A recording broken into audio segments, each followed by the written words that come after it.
दोस्तों, कहानी एक ऐसे शख्स की है जो जेल से 7 साल की सजा काटकर बाहर निकला है। इस शख्स का नाम विक्रम सिंह है। विक्रम सिंह 7 सालों से जेल के अंदर बंद था। विक्रम सिंह पर खून का इल्जाम था, जिस वजह से इसे 7 सालों तक जेल में रहना पड़ा। दोस्तों, ये कहानी मेरे एक सब्सक्राइबर ने मुझे भेजी है। अगर आप भी अपनी कहानी मुझे भेजना चाहते हैं, contact.abhaishah@gmail.com पर भेज सकते हैं। विक्रम सिंह 7 सालों की जेल की सजा खत्म कर कर बाहर आ चुका है। विक्रम सिंह के परिवार में अब कोई नहीं है, क्योंकि आपसी रंजिश में विक्रम सिंह का पूरा परिवार भी खत्म हो चुका है। विक्रम सिंह बिल्कुल अकेला है। जान रहा था कि उसकी फैमिली में अब कोई नहीं है।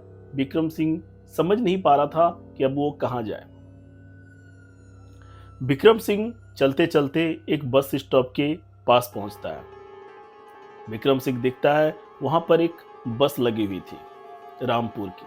विक्रम सिंह सोचता है कि मैं भी इसी बस में बैठ जाता हूं, जहां ये बस जा रही है मैं भी वहीं चला जाऊं। और विक्रम सिंह बस में चढ़कर बैठ जाता है। थोड़ी देर में बस शुरू होती है, क्योंकि बस शाम के समय में खुली थी। रामपुर पहुंचते पहुंचते सुबह हो जाता है। सुबह में विक्रम सिंह बस से नीचे उतरते हैं और देखते हैं कि चारों तरफ हरियाली ही हरियाली है। विक्रम सिंह गांव की तरफ चलना शुरू करता है। विक्रम सिंह देखता है कि गांव से कुछ दूरी पर एक नदी बह रही थी। विक्रम सिंह उस नदी के पास जाता है और कपड़े उतारकर नहाने लगता है। विक्रम सिंह जब नहा वहां के फिर से कपड़े पहनता है तो विक्रम सिंह को बहुत तेज भूख लगती है, क्योंकि विक्रम सिंह 24 घंटे से कुछ नहीं खाया था। कि जेल से निकलने के बाद से लेके अगले दिन सुबह तक विक्रम भूखा था। वो सोचता है कि अगर यहाँ पे आसपास में कोई फल का पेड़ अगर मिल जाता है तो मैं अपनी भूख मिटा सकता हूँ। इसलिए वो नदी के किनारे फल के पेड़ों को खोजने लगता है। यहाँ वहाँ फल के पेड़ खोजता है, लेकिन विक्रम सिंह को कोई भी पेड़ नहीं मिलता है। तभी विक्रम सिंह देखता है कि एक बुजुर्ग आदमी उसकी तरफ चला आ रहा है। बुजुर्ग आदमी विक्रम सिंह के पास आकर रुकता है और कहता है कि तुम इस गांव से नहीं लगते हो, कहां से आए हो? मैंने तुम्हें अपने गांव में कभी नहीं देखा। विक्रम कहता है कि मैं शहर से काम की तलाश में आया हूं और मैं 24 घंटा से भूखा भी हूं। अगर कोई काम मिल जाती तो बहुत मेहरबानी होती। बूढ़ा बुजुर्ग कहता है, क्या काम कर लेते हो? विक्रम सिंह कहता है कि मैं खाना बहुत अच्छा बना लेता हूं। पहले मैं खाना बनाने का ही काम किया करता था। और वो बुजुर्ग व्यक्ति विक्रम को अपने साथ लेकर जाने लगता है। वो बूढ़ा बुजुर्ग विक्रम को अपने घर लेकर जाता है। बूढ़ा बुजुर्ग अपने घर में अकेला रहता था। उस बुजुर्ग व्यक्ति का जो घर था गांव में, वो बहुत बड़ा था। फर्स्ट फ्लोर में वो खुद रहता और नीचे का जो फ्लोर था, ग्राउंड फ्लोर, वो बिल्कुल खाली रहता था। तुम इस घर की देखभाल करो और यहां पर आराम से रहो। मैं ऊपर वाले फ्लोर में रहता हूं। मेरी पत्नी अब इस दुनिया में नहीं रही और मेरा बेटा दिल्ली में काम करता है और मैं यहां पर अकेला रहता हूं। बुजुर्ग व्यक्ति कहता है कि तुम चाहो तो इस घर की देखभाल कर सकते हो और यहां पर रह सकते हो। वो बुजुर्ग व्यक्ति विक्रम सिंह को कहता है कि तुम्हें भूख लगी होगी, मैं कुछ खाने का बंदोबस्त करता हूँ। वो बुजुर्ग व्यक्ति किचन में जाकर कुछ खाने को लाकर विक्रम को देता है। विक्रम खाना खाता है और फिर सो जाता है। शाम के वक्त विक्रम सिंह की जब नींद टूटती है तो वो बुजुर्ग व्यक्ति विक्रम सिंह के पास आता है और कहता है कि इस घर के पीछे एक बड़ा सा सब्जियों का बगीचा है। शाम का वक्त हो चुका है, तुम जाओ और उस बगीचे से कुछ सब्जी तोड़ लाओ और कुछ अच्छा खाना बनाओ, लेकिन टॉर्च ले जाना बिल्कुल नहीं भूलना, क्योंकि वहां पर अंधेरा रहता है। विक्रम सिंह कहता है जी, और वहां से उठकर वो घर के पीछे जाने लगता है। लेकिन देखता है कि अभी रात नहीं हुई थी, अभी बिल्कुल रोशनी बरकरार थी और सब कुछ साफ साफ नजर आ रहा था। विक्रम सिंह सोचता है टॉर्च लेने की क्या जरूरत है, मैं ऐसे ही चला जाता हूं, अभी तो हर चीज मैं क्लियर देख पा रहा हूं। विक्रम सिंह घर के पीछे जाकर सब्जियां तोड़ने लगता है। तोड़ते तोड़ते विक्रम सिंह देखता है कि उस सब्जी के बाग में एक औरत बैठी हुई है और वो भी सब्जियां तोड़ रही है। विक्रम सिंह को काफी अजीब लगता है कि ये महिला कौन है, इस घर में तो बूढ़े बुजुर्ग के अलावा कोई रहता नहीं। विक्रम सिंह जल्दी जल्दी सब्जियां तोड़कर बूढ़ा बुजुर्ग के पास आता है और बूढ़े बुजुर्ग को बताता है कि पीछे बगीचे में मैंने एक महिला को देखा जो सब्जियां तोड़ रही थी। वो बूढ़ा बुजुर्ग यह सुनकर शॉक हो जाता है। वो बूढ़ा बुजुर्ग विक्रम सिंह को कहता है कि कौन सी महिला, चलो मुझे दिखाओ कौन सी महिला मेरे बाग से सब्जी तोड़ रही है। विक्रम सिंह सब्जियों की बाग की तरफ उंगली दिखाते हैं और कहते हैं वहां पर बैठी थी वो महिला, लगता है यहां आसपास में कहीं रहती है और सब्जियां चुराने के लिए आई थी। फिर बूढ़ा बुजुर्ग कहते हैं कि यहां तो कोई नजर नहीं आ रही है, चलो यहां से। फिर दोनों घर के अंदर आते हैं। विक्रम सिंह अच्छा सा खाना पकाता है, दोनों खाते हैं और रेस्ट करने लगते हैं। फिर सुबह में बूढ़ा बुजुर्ग विक्रम सिंह के पास आते हैं और कहते हैं कि आज शाम में मैं दिल्ली जाने वाला हूँ अपने बेटे के पास, तुम इस घर की निगरानी रखना और यहाँ पर अच्छे से रहना, कोई भी तुम्हें कुछ भी कहे किसी की बात मत सुनना और इस घर की अच्छे से देखभाल करना। इतना कहकर वो बूढ़ा व्यक्ति शाम की ट्रेन पकड़कर दिल्ली चला जाता है। अब उस बड़े से घर में विक्रम सिंह बिल्कुल अकेला था। रात के वक्त विक्रम सिंह सो रहा था। रात के करीबन 2 बजे विक्रम सिंह की नींद टूटती है। विक्रम सिंह देखता है कि उसके रूम की खिड़की के पास एक महिला खड़ी है। जैसे ही विक्रम सिंह उसे अच्छे से देखने की कोशिश करता है, वो महिला वहां से गायब हो जाती है। विक्रम सिंह को बड़ा अजीब लगता है कि ये महिला कौन है जो 2 बजे रात में खिड़की से मुझे झांक रही थी।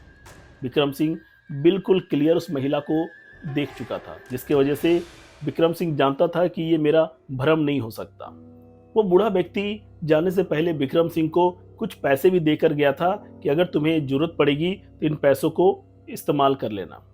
विक्रम सिंह देखता है किचन में सारा सामान भरा हुआ है, चावल, आटा, दाल, सब्जियां, केवल मसाले और तेल नहीं था। विक्रम सिंह सोचता है मैं बाजार जाकर तेल और मसाले ले आता हूं, फिर स्वादिष्ट खाना बनाऊंगा और मजे से खाऊंगा। इतना अच्छा घर मुझे मिल गया है रहने के लिए। मैं एक जेल से निकला हुआ आदमी यहाँ वहाँ भटक रहा था, भगवान ने मेरी सुनी और मुझे एक सुंदर सा घर मिल गया जहाँ पे मैं अच्छे से अपना जीवन गुजार सकता हूँ। विक्रम सिंह घर से बाहर निकलता है और गांव के ही एक किराना दुकान में मसाले और तेल लेने के लिए जाता है। वो दुकान वाला विक्रम सिंह को देखकर कहता है कि आप उसी घर में रहते हो जिसमें एक बूढ़ा बुजुर्ग रहता है। विक्रम सिंह कहता है हाँ हाँ, मैं उसी घर में रहता हूँ। वो दुकान वाला कहता है कि थोड़ा बच के रहिएगा, क्योंकि वो जो घर है वो भूतिया है, वहां पे रात में चुड़ैल दिखाई देती है। विक्रम सिंह उसकी बातों को हंस के टाल देते हैं। इससे पहले भी उस घर में कुछ लोग रह चुके हैं, लेकिन कोई भी जिंदा नहीं बचा है। आप अभी तक जिंदा कैसे हो, मैं तो यही सोचकर ताज्जुब कर रहा हूं। आप उस घर में अच्छे से रहिएगा, क्योंकि उस घर में भूतों का डेरा है, इसीलिए कोई भी उस घर में नहीं टिकता। उस बूढ़े व्यक्ति का परिवार भी उस घर में नहीं रहता और वो अपनी प्रॉपर्टी को छोड़ना नहीं चाहता था। उसे बचाने के लिए ही उसने आपको उस घर की निगरानी करने के लिए रखा है। विक्रम सिंह तेल और मसाले खरीदकर घर की तरफ जाने लगता है और विक्रम सिंह के दिमाग में उस दुकान वाले की बात घूमने लगती है। फिर अचानक रात के 2 बजे विक्रम सिंह को बहुत सारे औरतों के हंसने और रोने की आवाजें सुनाई देती हैं। विक्रम सिंह को उस दुकान वाले की बात भी याद आ रही थी कि ये जो घर है वो भूतिया है, यहाँ पर कोई अभी तक जिंदा नहीं बचा है। शायद वो बूढ़ा बुजुर्ग भी इसीलिए यहाँ से चला गया कि वो मुझे इस घर की निगरानी करने के लिए रख सके। विक्रम सिंह सोचता है कि अगर मैं यहाँ से चला जाता हूँ तो फिर मैं रहूँगा कहाँ, मैं क्या करूँगा। मेरे पास तो ना रहने के लिए घर है और ना खाने के लिए पैसे। मैं तो भटकते भटकते सड़कों पर मर जाऊँगा।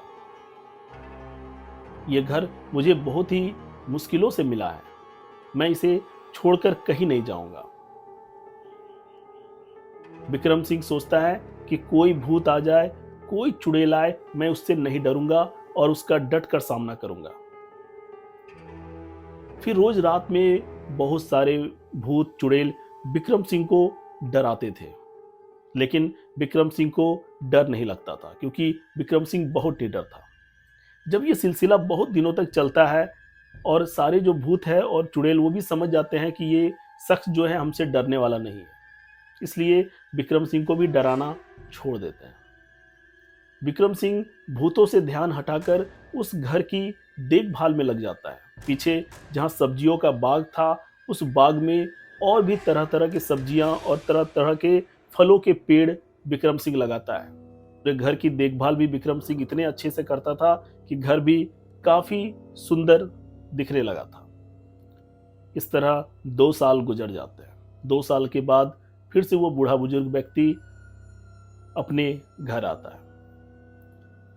बूढ़ा बुजुर्ग के दिमाग में चल रहा था कि शायद विक्रम सिंह भूतों से डरकर भाग गया होगा, लेकिन जब वो बूढ़ा बुजुर्ग अपने घर पहुंचता है तो देखता है कि पूरा जो घर है चारों तरफ हरियाली ही हरियाली, चारों तरफ फूलों के पौधे, फलों के पेड़ और जो पीछे सब्जी का बगीचा था वो और भी बड़ा और विशाल हो चुका था। बूढ़ा बुजुर्ग बहुत खुश होता है, अपने घर को देखकर बहुत खुश हो जाता है कि उसका घर पहले से ज्यादा सुंदर दिख रहा था। वो विक्रम सिंह को आवाज लगाते हैं। विक्रम सिंह तेजी से बाहर आता है और देखता है कि बूढ़ा बुजुर्ग घर पर आए हुए हैं। बूढ़ा व्यक्ति विक्रम सिंह को देखकर कहते हैं कि मैंने तो सोचा था तुम यहाँ से भाग जाओगे, इन भूतों और चुड़ैलों के खौफ से तुम यहाँ पे नहीं रह पाओगे। मैं हमेशा इस घर को लेकर बहुत चिंतित रहता था कि कैसे मेरा जो घर है, मेरा जो प्रॉपर्टी है वो बचा हुआ रहेगा, लेकिन मैंने तुम पे भरोसा किया और 2 साल तक तुमने मेरे प्रॉपर्टी को और भी अच्छे से रखा। आज तक जितने भी लोग इस घर की देखभाल के लिए आए, कोई भी यहाँ पे रह नहीं सका, लेकिन तुम पूरे 2 साल से मेरे घर की देखभाल कर रहे हो। मैं तुम्हें आधी संपत्ति तुम्हारे नाम कर देता हूँ, तुम यहीं पर जीवन भर रहो। और वो बूढ़ा बुजुर्ग आधी संपत्ति उसके नाम कर देता है।